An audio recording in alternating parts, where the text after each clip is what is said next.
C'est pourquoi l'islam vient pour rappeler les gens sur le droit chemin.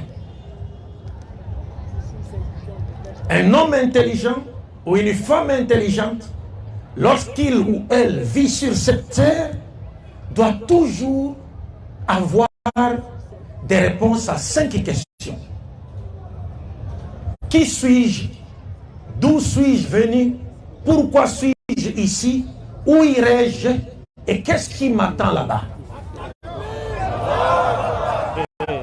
Si tu n'as pas encore de réponses à ces questions, c'est que tu n'es rien et tu ne connais même pas pourquoi tu as été créé. Quelqu'un qui est musulman, qui est présent et qui retourne à la mosquée demain, lui là, laissez-le au bureau. Il est fargo comme ça de l'enfer. Frère, vas-y. Tafsir Ibn Kathir. Tafsir Ibn Kathir, oui. Surat 46. Quand vous voyez ici Tafsir là, Ibn Kathir, c'est quelqu'un qui est interpréteur, c'est-à-dire que lui il prend un verset coranique et il donne son sens, son interprétation. C'est ce qu'on appelle le Tafsir Ibn Kathir. Il prend un verset, il met d'abord le verset, il met le verset. Et là il donne son sens maintenant. C'est un savant aussi, ils ont travaillé en collaboration. Donc celui il va lire, on va voir, quand on parle de Tafsir, ou même quand on parle de verset coranique, dans Surah 46, verset 9 là, quand nous on dit que, quand il dit, il ne sait pas ce que l'on fera des mois, les musulmans disent oui, mais c'est un homme, il ne sait pas ce que les mécréants, les sorciers vont lui faire là. Ce que les démons vont lui faire, il ne sait pas. Ce qui va arriver demain, il n'est pas au courant, mais il n'est pas Dieu. C'est comment les musulmans interprètent. Or, c'est faux. Quand Mohamed dit je ne sais pas ce que l'on fera de moi, il parle là de son sort après sa mort. Et c'est ça le gars là-bas, il va expliquer tout à l'heure. Frère, vas-y maintenant. Tafsir Ibn Kathir. Tafsir Ibn Kathir, Volume 9. volume 9. Page 49. Page 49. Surat 46. Voilà. Il va donner maintenant la sourate et il va expliquer ça. Sourate 46. Al-Afkaf. Oui. 7 à 9. Oui. Partie 26. Verset 7 à 9, partie 26. Précisément. Vas-y. L'imam Ahmad rapporte. L'imam Ahmad rapporte. D'après Kharija ibn Zayd ibn Oui. Tabib.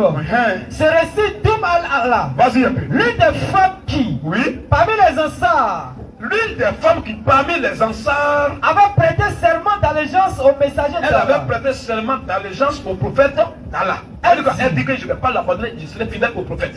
Vas-y. Elle dit, lorsque les émigrés furent repartis dans la maison des Ansars, lorsque les immigrés sont venus de la maison des Ansars, Othman ibn Madoun, eh bien, Othman, qui était l'un aussi des califes, l'un des gars sûrs du prophète Mohammed qui était fidèle de pratiquer l'islam bien là, fut celui des immigrés qui fut désigné pour s'installer chez nous. Vas-y un peu. Un jour, Othman tomba malade. Othman qui cherchait désigné pour habiter chez nous est tombé malade. Nous avons veillé à son chevet jusqu'à sa mort. On a veillé à côté de lui jusqu'à ce qu'il soit mort maintenant. Puis, nous l'avons enveloppé dans ses vêtements pour l'enterrer. On l'a enveloppé dans ses vêtements pour l'enterrement. Le messager d'Allah, le prophète d'Allah, nous rendit alors visite. Elle veut nous rendre visite maintenant. Je dis en ce moment-là. Alors, cette femme va témoigner maintenant.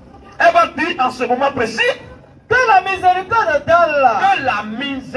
d'Allah, subhanahu wa ta'ala, descende sur toi. Descende sur toi. Oh Abu Saïd. Donc, ça veut dire que le gars qui est mort, tellement qu'elle a vu que le gars était fidèle dans l'islam, il a pratiqué les piliers de l'islam, il était fidèle au prophète messager de l'islam, et que le gars est mort avec la foi islamique dans l'islam, alors il va dire quoi? La femme aussi, elle a fait le constat, alors elle va dire que son paradis est clair.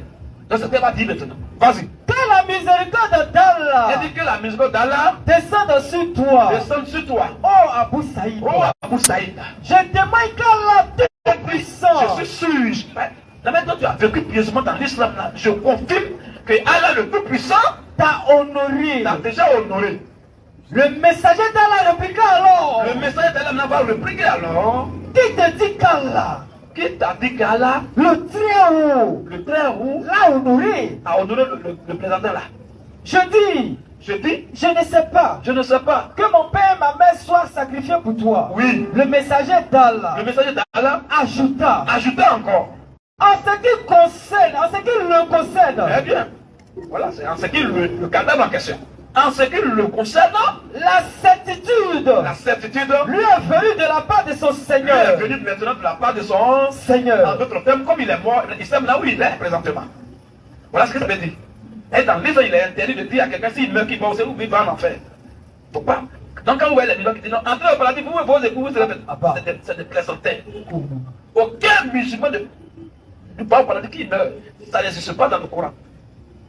Tout ça, c'est le verbiage, il vous ment seulement. Et tout ça, nous on a ça. Quand toi tu vas venir mentir sur un verset coranique, nous on prend le sang de ton nourriture et puis on dit ça. Frère, vas-y un peu. En ce qui le concerne, En ce qui le concerne là, la certitude lui est venue de la part de son Seigneur. c'est maintenant comme il est mort. Donc, en tout cas, il sait où son âme est. Donc, c'est maintenant qu'il est convaincu, là où il est. Oui. Et en vérité, Et même en vérité, j'ai bon espoir pour lui. en tout cas, j'espère pour lui.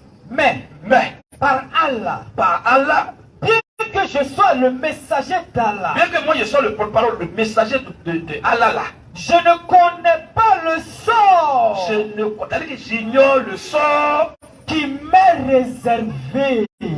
moi-même le prophète a dit, c'est pas si il est où. Mais c'est ce qu'il a dit on est en train d'interpréter la sourate 46:9, non? C'est ça. Donc ça n'a rien à voir avec le fait que le musulman, le présentant de monde dit non. Quand il dit c'est parce que l'on fera de lui là. Mais il est un homme. Ce qui va lui arriver demain là, il n'est pas au courant de ça, il ne sait pas. C'est pas ça, hein. Il parle pas de ce qui va lui arriver sur la terre, hein. Il parle de où il va aller après sa mort. C'est ça le gars est en train de dire ici. Bien même qu'étant le messager d'Allah là, je ne sais pas ce qui m'est réservé. Je ne connais pas le sort qui m'est réservé. Voilà.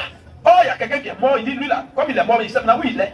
Mais moi-même, malgré que je sois prophète là, s'il est mort, je vais où là, je ne sais pas. Attention. Vas-y un peu.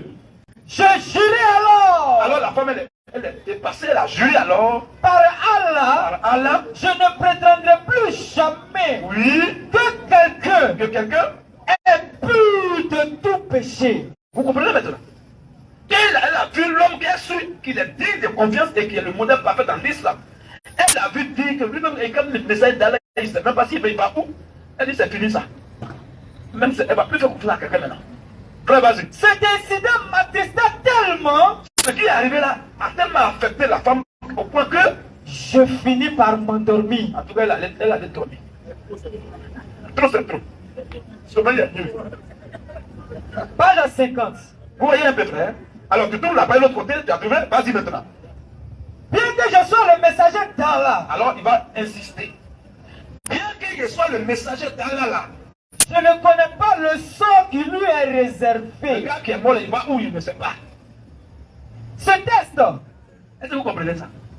Il y a dit maintenant un musulman qui connaît Dieu, qui connaît Allah que Mohamed, qui est dit dans un musulman. Dès que tu es musulman, tu dis aïe la la la la la la la la, tu vas là là. En même temps, tu vas au ciel. Tchada, tu décides, en même temps, tu es sauvé. à part. Voilà le prophète même qui parle maintenant là. Maintenant qu'on te dit ça. Frère, vas-y, David, maintenant. Ce test Voilà, il va bien conclure, hein. Il dit ce test là. et d'autres de ce type Et d'autres tests de ce genre indiquent précise et indique qu'il n'est pas permis. écoutez bien. Quand vous allez voir un musulman qui dit, mais bon, vous allez savoir, après ce test, vous allez savoir qui il est en réalité. Vas-y. Ce test Ce test et d'autres de ce type et d'autres tests de ce genre-là indiquent indiquent qu'il n'est pas permis d'affirmer que dans l'islam, là, il n'est pas permis d'affirmer de façon catégorique de façon sûre qu'une personne en particulier qu'une personne en particulier ira au paradis.